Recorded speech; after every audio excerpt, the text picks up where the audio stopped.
नमस्कार, right to know में आपका स्वागत है। साल 2022 अंत होने को है और दुनिया फिर से साल 2023 के स्वागत के लिए लालायित है। आज हम इस वीडियो में ऐसे ही एक शख्स की बात करेंगे जो कि एक दिन पहले ही इस दुनिया को अलविदा कह दिया, जिनका नाम पेले था। वो पेले के बारे में आइए बात करते हैं कि किस प्रकार से उन्हें मोटिवेशन मिला और किस प्रकार से उन्होंने जिंदगी को एक शानदार ढंग से जिया और इस पृथ्वी से विदा लिया। इसलिए वीडियो को आप अंत तक सुनिएगा और देखिएगा। 1966 के विश्व कप में ब्राजील के लज्जास्पद प्रदर्शन के बाद पेले ने अंतर्राष्ट्रीय फुटबॉल से संन्यास ले लिया था। अलबत्ता वो सांतोष के लिए क्लब फुटबॉल खेलते रहे। नवंबर 1969 में जब उन्होंने ऐतिहासिक मराकाना स्टेडियम में वास्को के विरुद्ध खेलते हुए अपना 1000वां करियर गोल किया तो 20 मिनटों के लिए खेल रोक दिया गया और इस अभूतपूर्व उपलब्धि का जश्न मनाया गया। उस उत्सव में विदाई सरीखे संकेत थे। पेले को कंधे पर बिठाकर घुमाया गया। जिस गेंदे से गोल किया गया था उसे पेले ने हाथों में उठा लिया और उसे दर्शकों को दिखाते हुए उनका अभिवादन स्वीकारा। विपक्षी टीम के प्रशंसक पेले के लिए विशेष जर्सी बनाकर लाए थे। इस पर पेले के नंबर 10 के बजाय 1000 लिखा था, जिसे पेले ने सदाशयता पूर्वक पहन लिया। समाचार मीडिया मैदान में दौड़ा चलाया और पेले को माइक्रोफोन ने घेर लिया। पेले ने कहा, मैं अपना यह विशिष्ट गोल ब्राजील के बच्चों को समर्पित करता हूँ,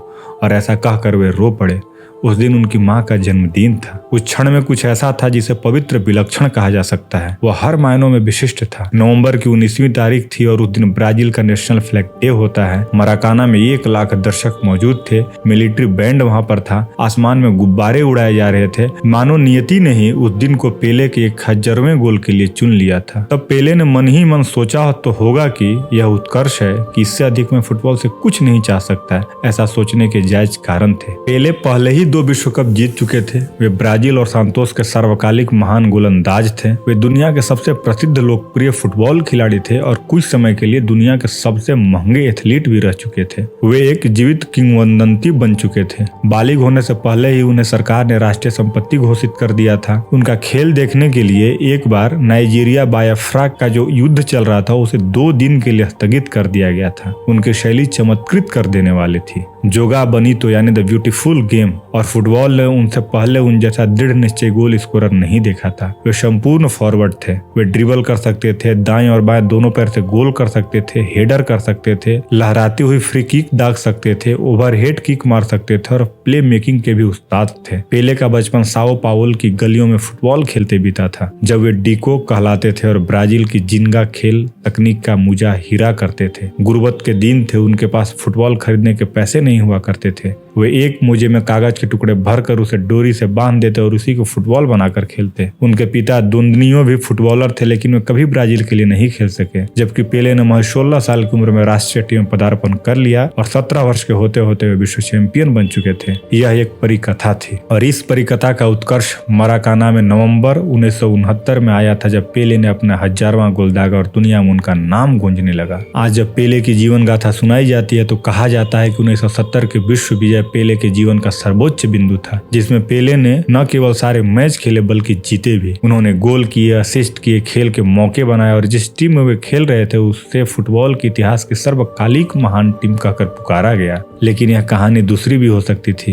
अगर पेले ने वापसी करने का निर्णय नहीं लिया होता और मराकाना के उस जयघोष को ही अपने खेल जीवन का चरम मानने से इनकार नहीं किया होता। जीवन में जब हमें लगता है कि अब कुछ शेष नहीं, तब भी कितना कुछ शेष रहता है। कई बार तो सर्वोच्च क्षण यह पेले की कहानी हमें बताती है। वो दुनिया में कितने प्रसिद्ध थे, इस एक बात से आप अंदाजा लगा सकते हैं कि जब 1970 का फाइनल मैच खेलने वाले इटली के डिफेंडर तार्चिसियो बुर्गनीच ने तब पेले के बारे में कहा था, मैंने खुद से कहा आखिर वह हाड़ मांस का एक आदमी ही तो है, ठीक मेरी तरह, लेकिन मैं गलत था। पेले ने 1 वर्ष बाद स्वदेश की धरती पर ब्राजील के लिए अपना अंतिम मैच खेला, किंतु सही मायने में उनकी कहानी जून 1970 में मुकम्मल हो चुकी थी। कहते हैं हंस अपनी मृत्यु से पूर्व अपना सबसे मीठा गीत गाता है। उसी तर्ज पर हर फनकार की अंतिम और श्रेष्ठ प्रस्तुति स्वयं सॉन्ग कहलाई है। आप कह सकते हैं कि 1970 के विश्व विजय पेले का स्वयं सॉन्ग थी। इस अनुकूल अंत के बिना उनके जीवन की दंत कथा में कुछ बहुत महत्व का अपूर्ण रह जाता। यह वही अपूर्णता थी जो पेले को मराकाना में खटक रही थी जब उनके 1000वें गोल का उत्सव मनाया जा रहा था। हर फनकार चाहता है कि वह अपनी बात को चाहे जैसे कहे, लेकिन उसका अंत समूची सुंदरता से करे। विदाओं को सुंदर होना चाहिए। पेले ने अपने लिए एक सुंदर विदा चुनी। यह उनका सौभाग्य था और नियति थी। पेले ने दुनिया से भी अलविदा ले लिया और आज हम सबके सामने यह देश, यह दुनिया 2022 को अलविदा कह रहा है। तो दोस्तों आप ये सोचिएगा कि आपके लिए जीवन का बहुत कुछ शेष अभी रह गया है।